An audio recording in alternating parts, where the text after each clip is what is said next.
Vous connaissez cette sensation quand une nouvelle année arrive et vous êtes à fond pour changer. Mais en février, c'est déjà fini? Ouais, on va régler ça. Écoutez, tout le monde parle de passer au niveau supérieur et de devenir la meilleure version de soi-même, surtout quand une nouvelle année pointe le bout de son nez. Vous voyez les posts Instagram, les pubs YouTube, tout le tralala. Et c'est facile de se laisser emporter par le battage médiatique. Mais soyons réalistes. Combien de ça colle vraiment? Combien de ça se traduit en un changement réel et durable, surtout quand il s'agit de votre développement personnel? Ici, il ne s'agit pas de résolutions éphémères. Il s'agit de construire une base solide pour une progression constante en 2025. Le problème n'est pas de vouloir évoluer. La plupart d'entre nous le veulent sincèrement. Le problème, c'est la concentration. Pensez-y, nous sommes bombardés de distractions chaque jour. Les notifications des réseaux sociaux, le défilement infini, la peur de manquer la dernière tendance. Ensuite, il y a la pression des attentes extérieures, ce que font vos amis, ce que la société vous dit que le succès est, le jeu constant de la comparaison. Tout ce bruit rend presque impossible de se concentrer uniquement sur ce qui compte vraiment pour votre croissance individuelle. On finit par se disperser, à courir après tout et n'arriver à rien dans les domaines qui comptent vraiment pour nous. C'est comme essayer de remplir un seau avec 1000 petits trous dedans. On verse et on verse, mais il ne se remplit jamais et c'est épuisant. Cela mène à l'épuisement professionnel, à la frustration et, finalement, à l'abandon de ses objectifs de croissance. Nous restons coincés dans un cycle de vouloir plus sans jamais nous consacrer réellement au chemin qui nous y mènera.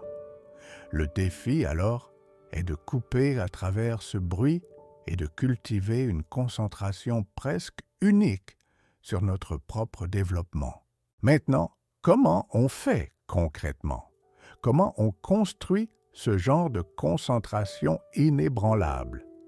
Eh bien, revenons quelques milliers d'années en arrière, étonnamment. Il existe une philosophie, une façon de penser qui était entièrement axée sur la force intérieure et la navigation dans le chaos de la vie. Ça s'appelle le stoïcisme. Vous en avez peut-être entendu parler? Ne vous inquiétez pas, on ne va pas devenir académique et coincé ici. Considérez le stoïcisme comme une boîte à outils pratique pour l'esprit. Il ne s'agit pas d'être des robots sans émotion. Il s'agit de comprendre ce que vous pouvez contrôler et ce que vous ne pouvez pas, puis de concentrer toute votre énergie sur le premier. Une des idées centrales du stoïcisme est ce concept de se concentrer sur votre citadelle intérieure. Imaginez une forteresse à l'intérieur de vous. C'est là que résident vos valeurs, vos jugements, vos intentions. Ce sont les choses sur lesquelles vous avez un contrôle direct. Vos pensées, vos actions, vos réactions, c'est votre domaine. Tout le reste, ce que les autres pensent de vous s'il pleut demain, la bourse, c'est hors de votre contrôle. Et stresser pour des choses hors de votre contrôle, c'est comme se fâcher contre le vent. C'est une perte d'énergie. Alors, comment cela s'applique-t-il à votre croissance en 2025? Cela signifie déplacer votre attention de la validation et des circonstances extérieures vers votre développement intérieur. Au lieu de vous soucier du nombre de j'aime que vous obtenez sur une publication présentant votre parcours de croissance, concentrez-vous sur le travail réel que vous fournissez, les compétences que vous développez, les connaissances que vous acquérez. Au lieu de vous décourager par les revers ou les échecs, qui sont inévitables, concentrez-vous sur l'apprentissage de ces derniers et sur l'ajustement de votre approche. Un autre aspect crucial du stoïcisme est l'accent mis sur la vertu. Maintenant, vertu peut sembler démodée, mais considérez-la comme l'excellence du caractère. Des choses comme la sagesse, le courage, la justice et la maîtrise de soi. Ce ne sont pas que des concepts abstraits. Ce sont des principes d'action qui guident vos choix. Par exemple, si votre objectif est d'acquérir une nouvelle compétence en 2025, disons le codage, une approche stoïcienne impliquerait la vertu de l'autodiscipline. Il ne s'agit pas de devenir magiquement un expert en codage du jour au lendemain, mais de consacrer régulièrement du temps et des efforts, même quand vous n'en avez pas envie.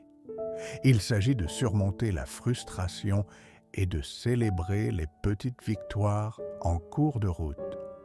Le courage entre en jeu lorsque vous faites face à des défis dans votre apprentissage, lorsque vous rencontrez des concepts difficiles ou des bugs dans votre code. Il s'agit de ne pas abandonner, d'avoir la force mentale de persévérer. La sagesse implique d'apprendre de vos erreurs, de chercher conseil en cas de besoin et de comprendre les limites de vos connaissances actuelles. La justice, dans ce contexte, peut se rapporter au fait d'être juste envers vous-même, de ne pas fixer d'attentes irréalistes et de reconnaître vos progrès. Décomposons cela davantage avec des exemples concrets pour 2025. Au lieu de fixer des objectifs vagues comme se mettre en forme, qui est fortement influencé par des facteurs externes, comme la disponibilité de la salle de sport, des niveaux de motivation qui fluctuent, un objectif aligné sur le stoïcisme serait quelque chose comme consacrer 30 minutes à l'activité physique 3 fois par semaine. Cela se concentre sur l'action que vous contrôlez.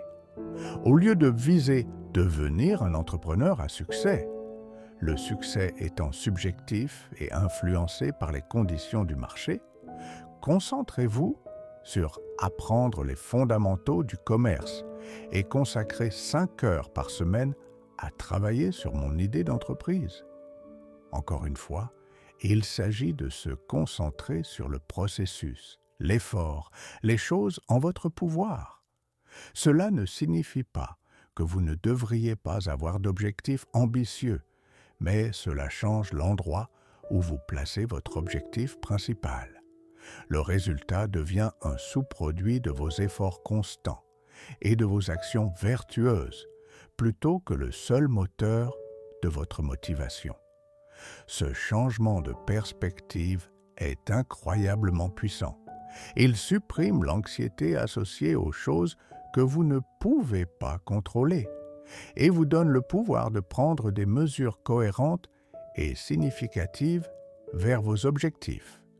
Il s'agit de progresser chaque jour, même si c'est petit.